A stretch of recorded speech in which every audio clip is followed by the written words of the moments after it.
Nosotros continuamos también en este programa. Estoy platicando con el licenciado Paulo Tort. Él fue director de Asuntos Religiosos de la Secretaría de Gobernación entre 2009 y 2012.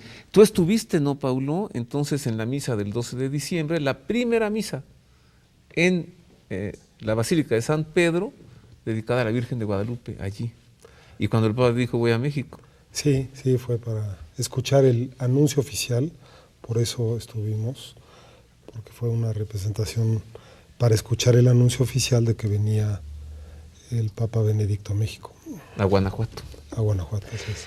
Paulo, antes de que la Constitución se modificara y antes de que se incluyera el término libertad religiosa, México ya había firmado muchos tratados internacionales reconociendo la libertad religiosa como un derecho humano. Sí.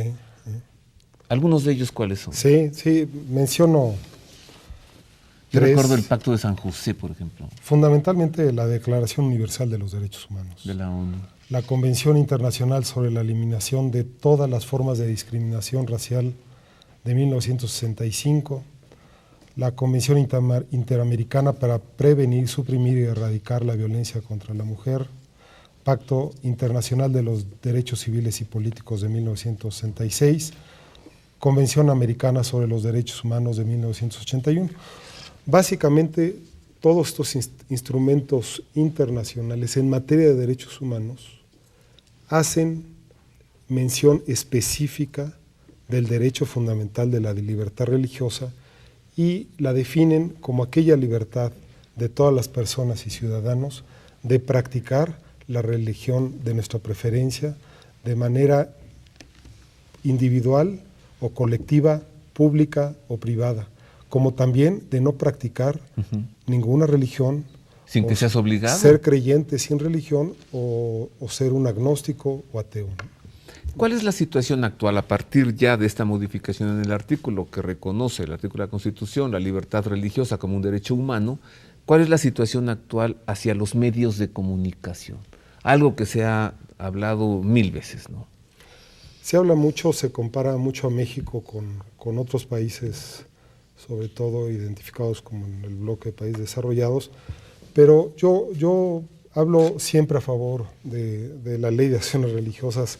La ley es muy clara, toda asociación religiosa tiene el derecho de tramitar ante una estación de radio o de televisión la posibilidad de transmitir un acto de culto público siempre y cuando sucedan dos cosas: que esa televisora o esa radiodifusora dé un aviso a RTC y esta acción religiosa también dé un aviso y sea recibido por la Dirección General de Asuntos Religiosos. Si logra estos dos trámites, que son trámites regulares, sencillísimos, ordinarios, se puede transmitir en un medio masivo un acto de culto público. Por ejemplo, si yo pretendo transmitir por televisión la misa de Navidad, debo hacer un escrito y debo pedirle a algún obispo, ¿no? Claro. Que dé aviso a la subsecretaría. Así es. Y me responden. Y si no me responden en 10 días, entiendo que tengo el permiso. Y transmito la misa. Así es, exactamente. Y si no se trata de actos de culto público, por ejemplo, de programas como este, informativo, reflexivo. Ahí no hay ninguna restricción en la ley, porque es parte de la libertad de expresión, fundamental de la que gozamos todos los mexicanos, incluidos en este caso los ministros de culto, que también están sujetos a un régimen jurídico especial, pero son claras y específicas las restricciones que ellos tienen, ¿no? En este aspecto, todos los demás ciudadanos podemos. ¿Qué diferencia? Cuando hace todavía unos 25 años, creo, no podías decir la palabra Jesucristo, evangelio, redención, en medios de comunicación, no, eso no se puede, ¿no? Sí. Tenemos ya esta libertad. ¿Y qué sucede con el tema de la educación? En las escuelas. Claro, la educación, está el artículo 3º constitucional, eso es muy, muy claro. La educación que imparte el Estado es laica, porque es laico el carácter del propio Estado mexicano, pero no hay ninguna restricción en el sentido de que los padres gozan de la libertad de educar a sus hijos en la convicción religiosa que ellos practican, como tampoco existe ninguna restricción de llevar a los hijos a tomar catecismo o doctrina o ser formados en su fe, ¿no? Paulo, ¿qué sucede con esas, cómo lo diré, instituciones, grupos, que no se les puede considerar como religiosos, pero que son crecientes y que se dedican a prácticas espirituales y que no se considera una asociación religiosa y que, por usar alguna palabra para enmarcarlos, son grupos esotéricos, espiritistas, satanistas, de hechicería, de brujería? ¿Están regulados? Es que existe libertad religiosa, ¿no? Pero es un tema no religioso. Es un tema que en dado caso... ¿O entran allí? En dado caso no debe ser pasado por el tamiz de la Ley de Acción Religiosa y Culto Público, sino observar los casos particulares y ver si alguno de ellos está violentando algún marco legal de carácter civil, hasta penal, ¿no? Pero son casos específicos que se tienen que analizar según cada situación, ¿no? ¿Sabes tú si acaso alguna vez se le dio un registro como asociación religiosa a algún ritual satánico, por ejemplo? No, que yo tenga conocimiento, no, y obviamente hubiéramos procedido con mucha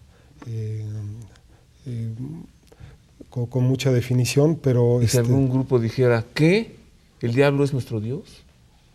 ¿Qué se hace? Claro, claro. O que un hechicero te diga, somos muchos y nosotros invocamos espíritus.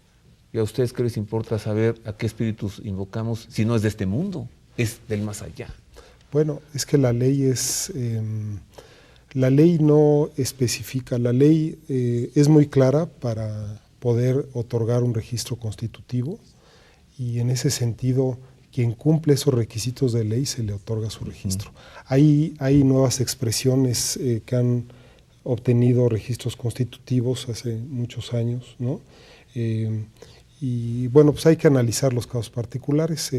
Hay una muy buena numeralia en la página de internet de la Secretaría de Gobernación y también el INEGI ha hecho un trabajo estupendo en los últimos censos sobre toda la información en materia religiosa, que hay que verlo con un gran detalle, ¿no? ¿Se puede acaso resumir diciendo una asociación religiosa debe existir como tal, debe reunirse con fines que buscan el bien de las personas, el bien común, la buena conducta, ¿sí?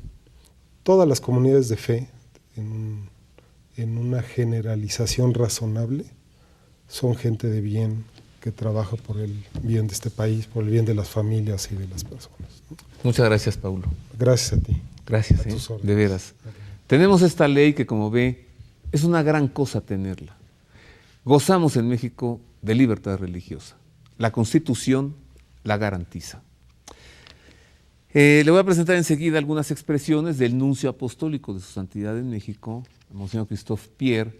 Alguna vez yo le pregunté sobre la libertad religiosa en el pontificado de Benedicto XVI. Él se refiere al Papa Benedicto XVI y esto me explicó él sobre este tema, mire.